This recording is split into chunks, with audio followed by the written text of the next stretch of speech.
not be a bad idea, right? Your flow, this is one unit will treat your entire flow. So you got one duty and one standby. You have valving to direct your flow. It's like me and Roger was talking earlier. You want to, anything mechanical, I mean, you want to use it, you just don't want to let it set for a year. So you can alternate the flow.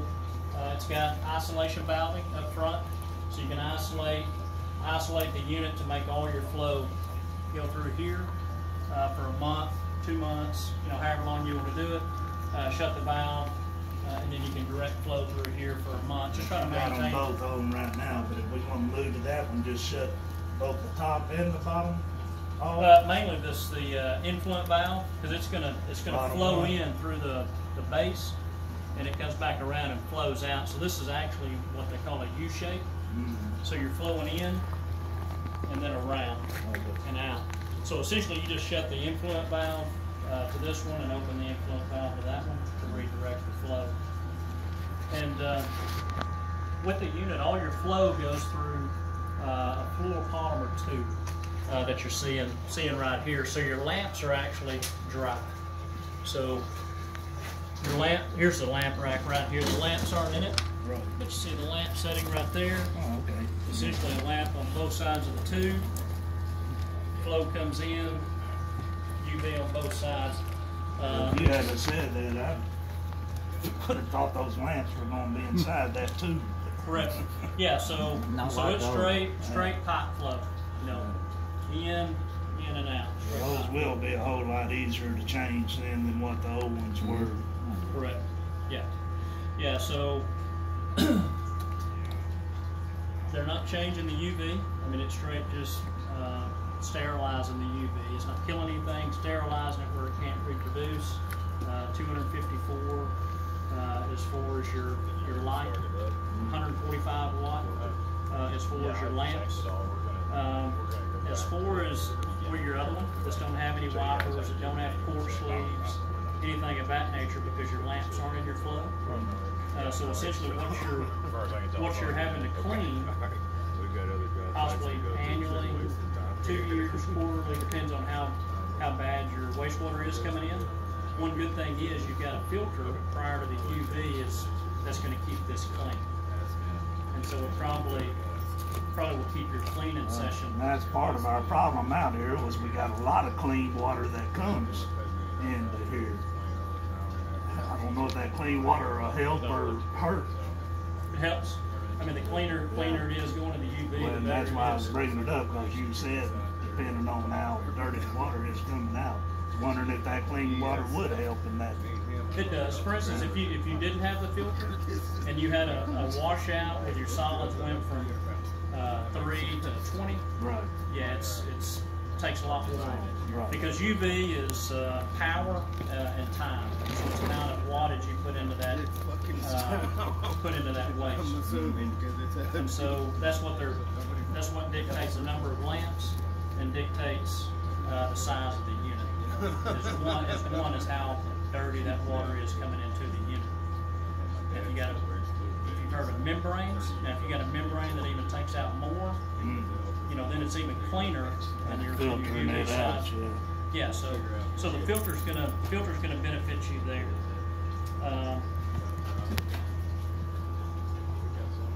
This is actually the brush, but I can show you. It's taped on here. See that brush? And this rod, that's essentially, it's almost like a dryer brush. But that's what's utilized to clean the tubes. And you see the little tap over here. Essentially these bend, and all you do is run that down these tubes if there's any settlement. You see it? 45 off there. You see Yeah, where he's so- talking, Jason? Right. 45 off, and just put your brush and clean your tube out of it. Correct. So if there's any settlement in there, if you start seeing a drop off in your or an increase in your fecal coming out, then you say, hey, maybe my tubes are getting a little bit dirty. I need to think about cleaning. Is it something that once a week, once a month, or whatever No, you it need may, to kind of? no, it may be once a year. Okay. then maybe once every 2 years. Okay. Just depends Again, on how bad it is coming through. Again, because you heard me say clean the sediment. I mean, as long as that filter's running, a lot of that sediment is going to be taken out by that filter in here. But there's no visual checks even. No. Well, I mean, honestly, On occasion. if you shut it off, turn off your lamps, I mean, you can pull this out and visually.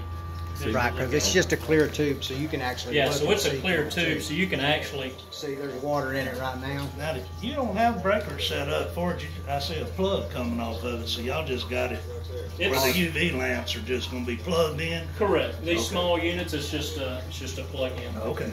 Back over here, or did y'all set up another one? That one over there. Okay. That one's dedicated. Right here.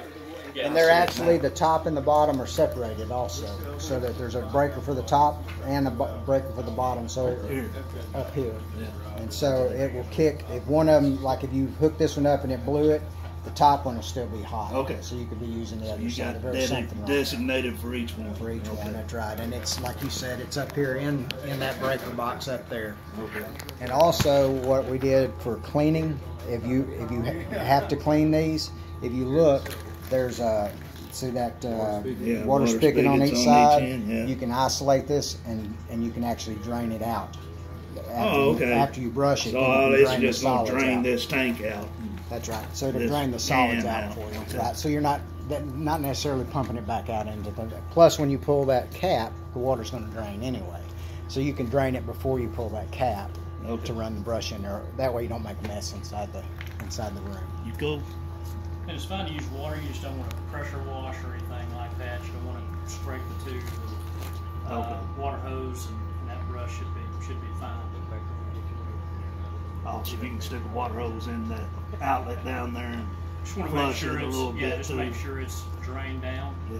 You know where it's not going to come out all into your building. Right. Just make sure it's drained below that plug.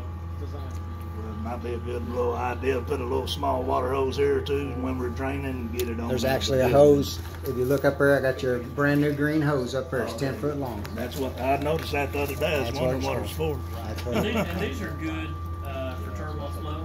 I mean, that helps keep your tube scoured, keep it flushed out, things of that nature. As compared to other UVs where you got to kind of damper the flow coming in for laminar. So you can see the piping here. That's not an issue because these are fine with turbulent flow.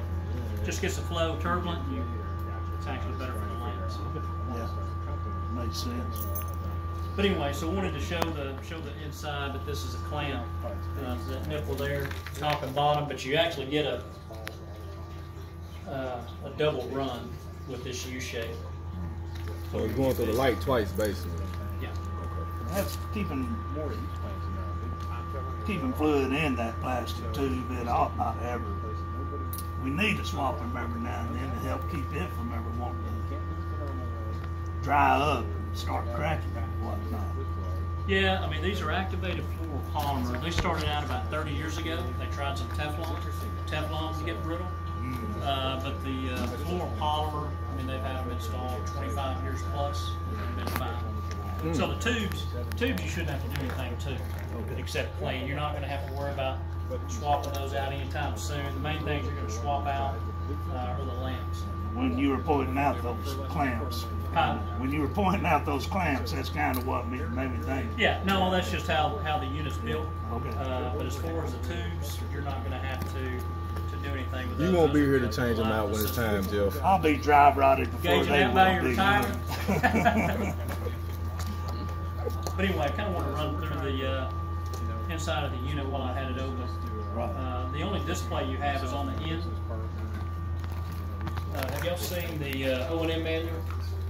Not yet. I can go through that a little bit as well, but it's got arrow keys on the side. That kind of stages you through the different menus.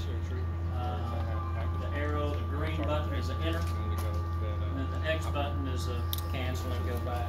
So it's just essentially arrow keys. Oh, okay. I see what you're talking about. It's got its on the meter down there. Yeah, so you stage through, and I'll show you the on the display here. It just shows. They even got indicators. Look better. Indicators here will Not show indicators, but show green when the lamps are on, and it'll show red when they're off. oh, So, yeah. those are indicators in. I thought it was just a sticker at first when I first looked down there. I got you. So anyway, I didn't want to take up all of Chad's time, but while we had it open, I thought we'd go ahead and give you a visual on the inside.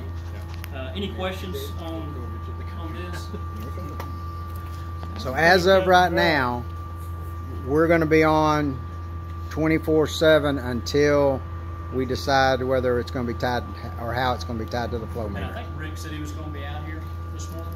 Oh, okay. Yeah, Rick Parker. Yeah. See exactly, and Jeremiah will be here in a little bit, and I'll see exactly what it would take to tie these two Make that together. happen. Okay.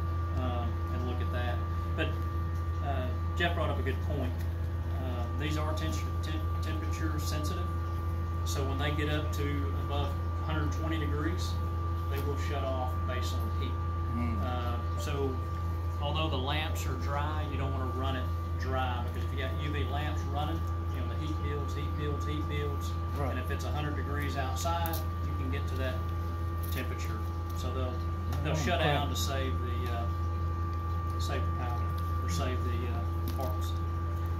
So inside this lid, there was Oh, like it's got an overload or something inside there that Right, that'll just that shut it tells it. down. It won't Correct. get too hot. Correct. And so what Jeff was talking about was y'all have certain time periods where you don't have any flow. And so what he was talking about on those times, tying it to the flow meter here and shutting down the unit based on no flow. And so what That was happened, even something I was asking a while ago. Is that flow meter going to be set back up where we're taking our daily readings again? it's back up and going now. Yeah, it's Right. just wasn't flowing through here right now up until today, I guess. Right. I So- just shut the valve this morning, and so the tank. Matter of fact, I put most of the water from the water hose in it to get it filled back up. It's pretty close, but is it still showing 0 right now? Yeah. So we really hadn't even got a flow yet this morning. A lot of times it'll be 0.00 on up until, but then you can come back Randy, 5 you have to minutes get you later. started, and it then I might be- said, hold back. 15. I needed to learn something about UV. I've never dealt with it before. Hey, I said the most important thing about this UV is that filter. There you go. This That's right. filter's going to make that look good. Exactly. There you go. See? See, I said something right. There you go. All right. But no, so I'll cover this back up if y'all want to go through the filter. All right. Thank you.